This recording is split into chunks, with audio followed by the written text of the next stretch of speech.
ఒక వ్యక్తి తీవ్ర డిప్రెషన్తో బాధపడుతున్నాడు. భర్తకున్న మానసిక వ్యాధిని తొలగించాలని అతని భార్య మెడికల్ కౌన్సిలర్తో అపాయింట్మెంట్ తీసుకుంది. తన భర్తను కౌన్సిలింగ్ వద్దకు తీసుకుని వెళ్ళింది. కౌన్సిలర్ తన కౌన్సిలింగ్ ప్రారంభించాడు. ఆ వ్యక్తిని ఇలా అడిగాడు. ఆ వ్యక్తి ఇలా మాట్లాడాడు. నేను చాలా ఆందోళన చెందుతున్నాను. ఇన్ఫ్యాక్ట్లో నేను చింతలతో చాలా మునిగిపోయాను. ఉద్యోగ ఒత్తిడి, పిల్లల చదువులు మరియు ఉద్యోగ టెన్షన్లు, ఇంటి లోను, కారు లోను. నేను విపరీతమైన డిప్రెషన్కు లోన్ అవుతున్నాను. ఇప్పుడు కౌన్సిలర్ ఆలోచించి, నువ్వు 10వ తరగతి ఏ స్కూల్లో చదివావు అని అడిగాడు. పెద్ద మనిషి స్కూల్ పేరు చెప్పాడు. కౌన్సిలర్ చెప్పారు, మీరు ఆ పాఠశాలకు వెళ్ళాలి. మీ పాఠశాల నుండి మీరు మీ క్లాస్ 10th రిజిస్టర్ని గుర్తించి మీ తోటివారి పేర్లను వెతికి వారి ప్రస్తుత క్షేమం గురించి సమాచారాన్ని తెలుసుకోవడానికి ప్రయత్నించండి.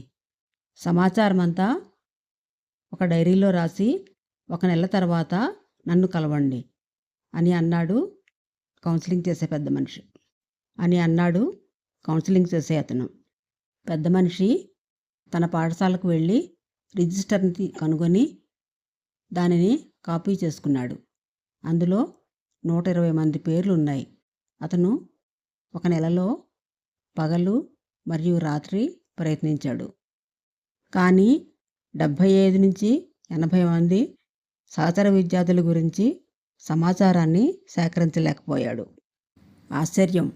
వారిలో 20 మంది చనిపోయారు, 7 మంది వితంతువులు మరియు 13 మంది విడాకులు తీసుకున్నవాళ్ళు, 10 మంది వ్యసనపరులుగా మారారు.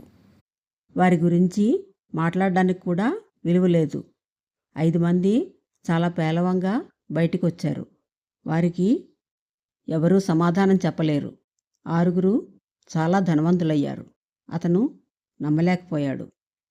కొందరికి క్యాన్సర్, మరికొందరు పక్షవాతం, మధుమేహం, ఆస్తమా లేదా గుండె జబ్బులు. ప్రమాదాల్లో ఒక జంట చెయ్యి, కాలు లేదా వెన్నుపాముకు గాయాలై మంచంలో ఉన్నారు. కొందరు పిల్లలు అతి స్థిమితం లేనివారు, విచ్చలవిడిగా లేదా పనికిరాని వారిగా మారారు. ఒకడు జైల్లో ఉన్నాడు. 2 విడాకుల తర్వాత ఒక వ్యక్తి 3వ పెళ్లి కోసం ఎదురుచూస్తున్నాడు. 1 నెలలో 10వ తరగతి రిజిస్టర్ విధి యొక్క వేదనను వివరిస్తుంది. కౌన్సిలర్ అడిగాడు, ఇప్పుడు చెప్పు, నీ డిప్రెషన్ ఎలా ఉంది? పెద్ద మనిషికి అర్థమైంది.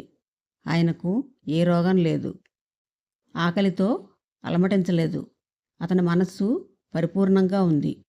ప్రపంచంలో నిజంగా చాలా దుఃఖం ఉందని, తాను చాలా సంతోషంగా మరియు అదృష్టవంతుడిని అని ఆ పెద్ద మనిషి గ్రహించాడు. మీరు సంపూర్ణంగా ఆరోగ్యంగానే ఉన్నారు. మీకు అన్ని సౌకర్యాలు ఉన్నాయి. అయినా వెతికి ఏదో కారణంతో పోల్చుకోవడమే. అతనికి అన్నీ ఉన్నాయి, కుటుంబం, ఆరోగ్యం, జీవితం. అయినా అతను తన బాధలనే పెద్దవిగా భావించాడు. కానీ ఒక చిన్న ప్రయత్నం అతని ఆలోచనలను పూర్తిగా మార్చింది. అతను తన పాఠశాలకు వెళ్ళి తనతో చదువుకున్న వాళ్ళ జీవితాల గురించి తెలుసుకున్నప్పుడు ఒక గొప్ప సత్యం అతనికి అర్థమైంది. అసలు పోలికే ఒక పెద్ద సమస్య. మనిషి తన జీవితాన్ని నాశనం చేసుకునే మొదటి కారణం పోలికలే. వాడికి ఇది ఉంది, నాకు లేదు. వాళ్ళు ఇంత సుఖంగా ఉన్నారు, నేను ఎందుకు ఇలా ఉన్నాను? ఈ ఆలోచనలు మనసును నెమ్మదిగా విషంలా కరిగిస్తాయి. నిజం ఏమిటంటే, ఎవరి జీవితం బయటికి కనిపించినంత సులభం కాదు. కృతజ్ఞత అనేది ఔషధం. డిప్రెషన్కు ఒక గొప్ప మందు ఉంది, కృతజ్ఞత. రోజు ఒక్కసారైనా ఆలోచించండి, నేను ఆరోగ్యంగా ఉన్నానా? నా కుటుంబం నాతో ఉందా? నాకు తినడానికి ఆహారం ఉందా? నేను సురక్షితంగా ఉన్నానా? ఈ 4 ప్రశ్నలకు అవును అనే సమాధానం ఉంటే మీరు ప్రపంచంలో చాలామంది కంటే అదృష్టవంతులే. జీవితం ఒక పోటీ కాదు. జీవితం ఎవరితోనూ పోటీ కాదు. ఇది ఒక ప్రయాణం. ప్రతి ఒక్కరికి వారి దారి వేరు, వారి గమ్యం వేరు, వారి కష్టం వేరు. కాబట్టి ఇతరుల జీవితాన్ని చూసి బాధపడకండి. మీ జీవితాన్ని ప్రేమించండి.